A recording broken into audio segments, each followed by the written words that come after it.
مۆبایل بەڕاستی فکر و هۆشی ئێمەی بردووە، فکر و هۆشی خێزان و منداڵی ئێمەی بردووە، چونکە هەموو دڵمان هەموو فکر و هۆشمان تەنها لای مۆبایلە، زۆر بەمان.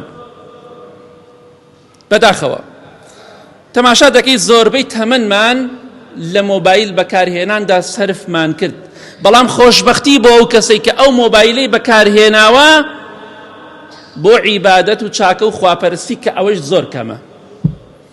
قوربەسەری و نەکبەتی و دۆڕاوی بۆ ئەو کەسەیە کە ئەو مۆبایلە بۆ خراپەکاری بەکاردەهێنێ.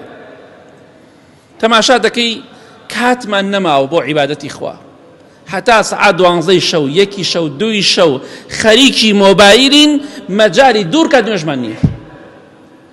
باشە شەو نوێژ دوای عیشا دەست پێکە، بەبێ شەو نوێژ دەخەوین.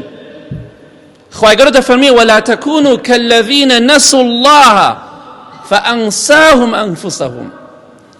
ئیمان داران نەکەن وەک ئەو کەسانە بن کە خۆیان لەبیر چووە.